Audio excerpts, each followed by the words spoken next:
It's always great to coach basketball in this building. Just great fans.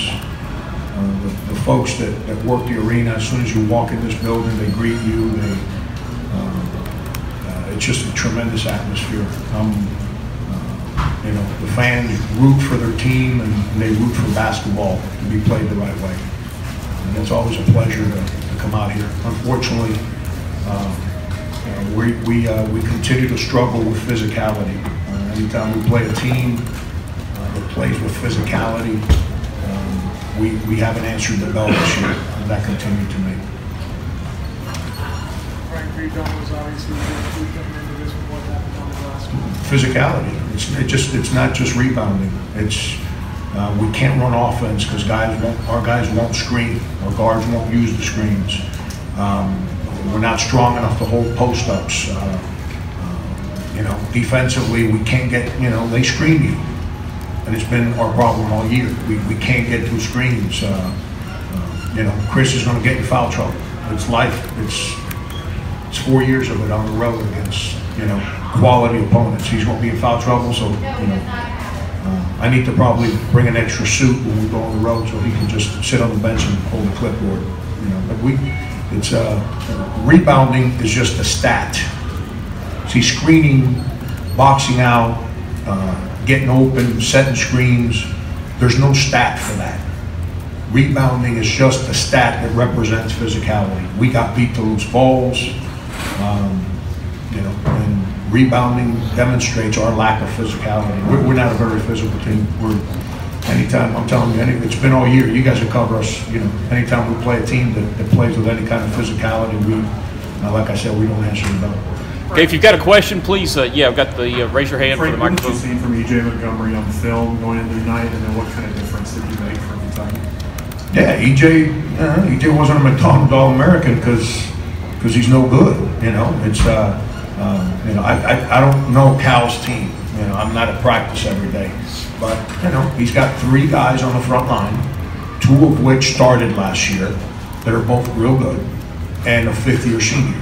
So I'm sure EJ's, you know, keeps getting better because he's dealing with those guys in practice. He got an opportunity today.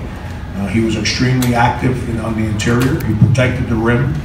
He rebounded every ball that came off the rim. You know, that's a credit to EJ that you know, they called his number today and he responded and played with you know, played with physicality and just created problems for us.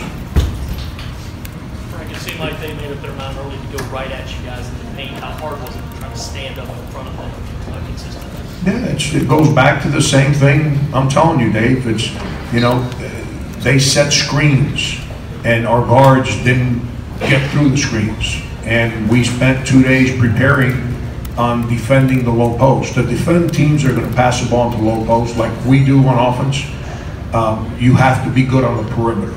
That means the ball can't get to certain places on the floor. If not, defending McDonald All-Americans becomes very, very difficult on the low post. We weren't very good getting through screens, and we were really bad at defending the low post. And you know, that goes back. You know, give Kentucky credit. They executed their game plan and they played the way that their team plays, regardless of who the opponent is. And you know, we hung in there for a while today, but as the game got physical, we didn't answer the bell. Next question here. Frank, I think you guys shot about less than 30% in the second half. What was Kentucky doing something that caught you guys off balance there, or was it guys who were rushing shots? No, we didn't run any kind of offense. You know, Kentucky came down, threw the ball inside every time, so we can never get in the open court. They grabbed 4 offensive rebounds. You're not going to run if you can't get a defensive rebound. And so we could never get in the open court. That we got to play in the open court on offense, but we never did. So now we have to execute half-court offense, and we couldn't execute. They defended us. Their guards, who are freshmen like our guards, took us out completely of what we were trying to do on offense. And then, you know, you play without Chris, then, you know, we just, it's hard to score in the paint if your guards aren't driving, aren't using screens, and then the big guys don't play with any kind of presence in the paint. Got a follow-up? Frank, 6-3 through the first half of league play. Considering all the injuries and some of the other issues you guys have faced this year, how pleased are you with that record through the first half? We can be 0-9, 9-0. That's irrelevant to me.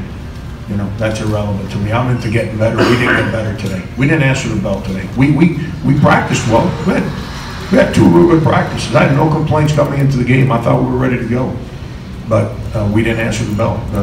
You know, records to me are. I think Dabo Swinney said there's nothing more irrelevant than the halftime score. To me, there's nothing more relevant than your record. You know, it's about the next day. It's about getting better. It's whenever you have an opportunity, playing better than you did last time. We didn't do that today, and that's what's disappointing. We got 9 more to play. We got to not dwell on today. It is what it is. It's you know, we've gotten to a point in the season where your team is who it's going to be. You're not going to change the personality of your team. So we got to make sure that we continue to become the best version of us that we can be.